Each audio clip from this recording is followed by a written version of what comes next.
In today's video, we are going to talk about symmetric key management. We all know cryptographic key contain information essential to the security of the crypto system.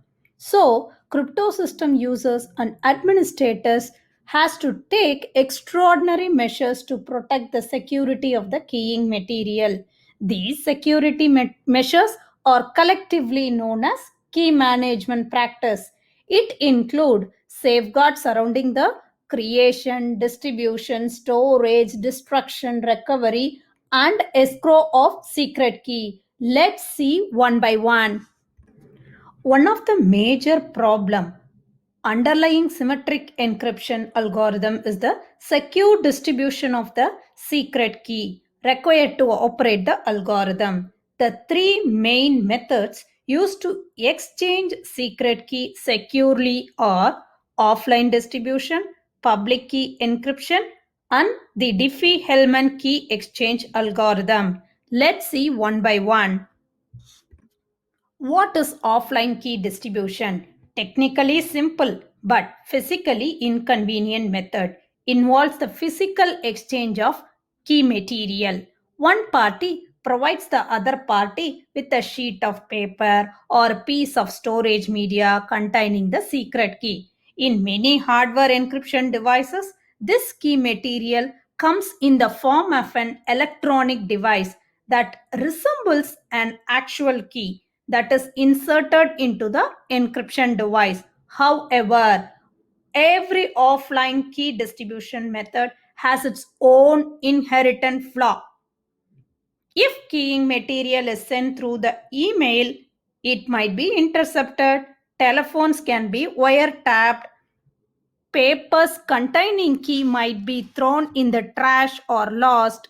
The use of offline distribution is very difficult for end users, particularly when they are located in geographically distant location.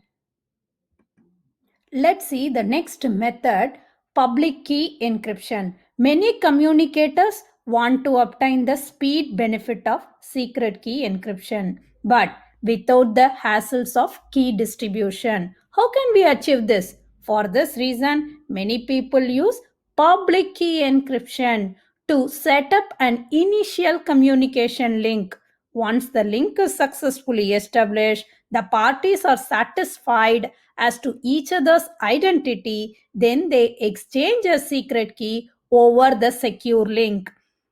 Then switch communication from the public key algorithm to the secret key algorithm and enjoy the increased processing speed. In general, secret key encryption is 1,000 times faster than public key encryption.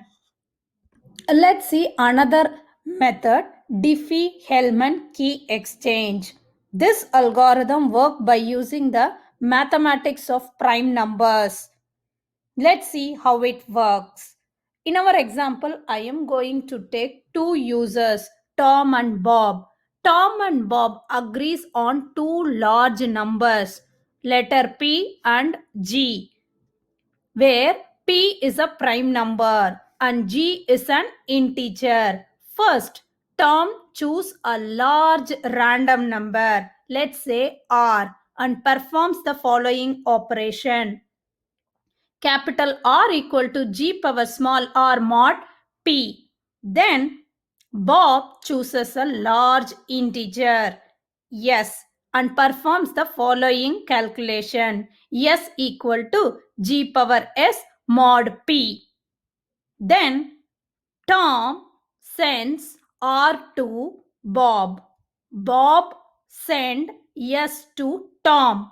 Then Tom will perform this following calculation to find out K.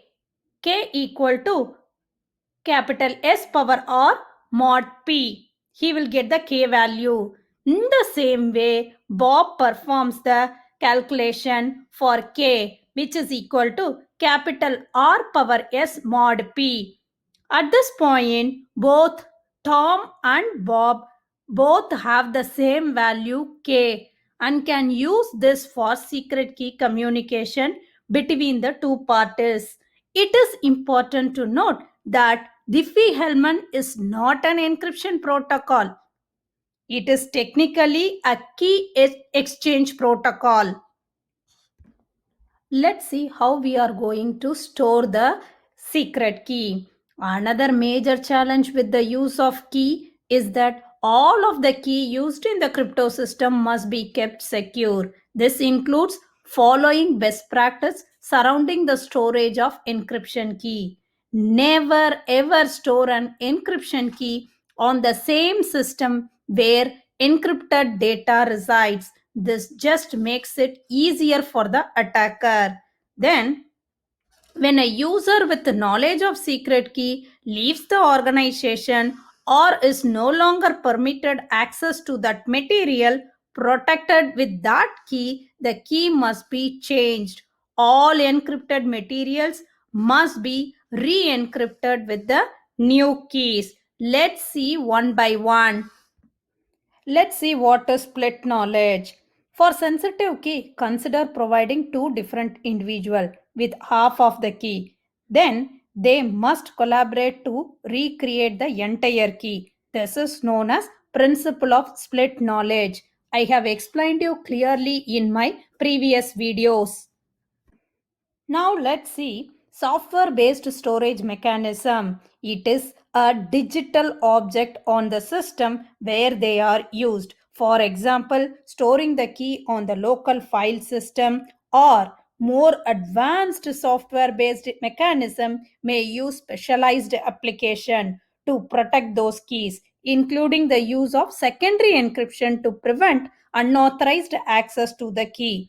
But software based approach are generally simple to implement but introduce the risk of software being compromised.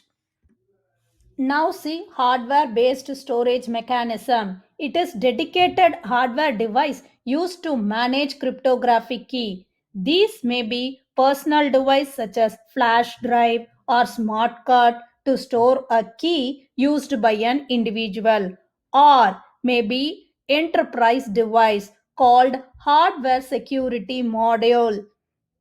This manage key for an organization. Hardware approach are more complex and expensive to implement, but they offer added security.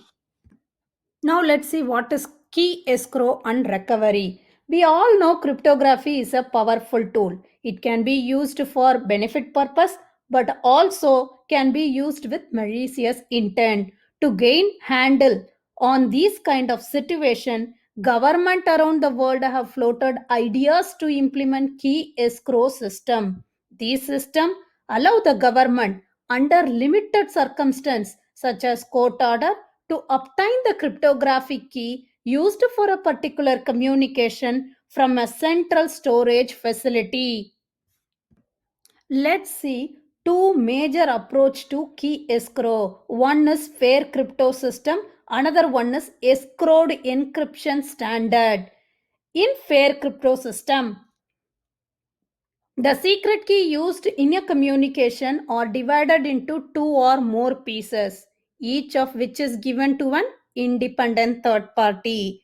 Each of these pieces is useless on its own, but they may be recombined to obtain the secret key. When the government obtains legal authority to access a particular key, it provides evidence of the court order to each of the parties and then reassemble the secret key. This how fair crypto system works.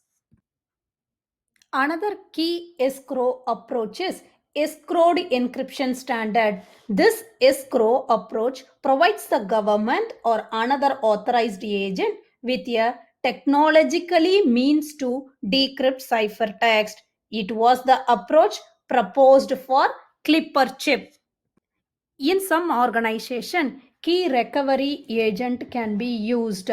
Key escrow and key recovery mechanism prove useful when an individual leaves the organization or other employees require access to the encrypted data or when a key is lost. In this situation, key recovery agent have the ability to recover the key assigned to individual users.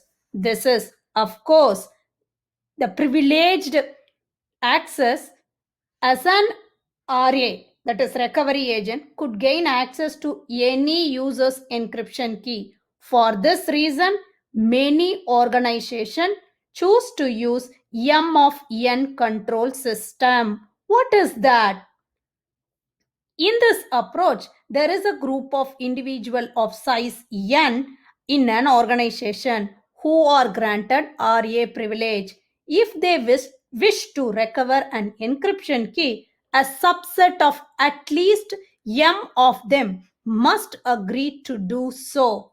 For example, if there are 12 peoples, which is equal to m, and out of 12 people, 3 must collaborate to retrieve an encryption key. This is called M of N control system.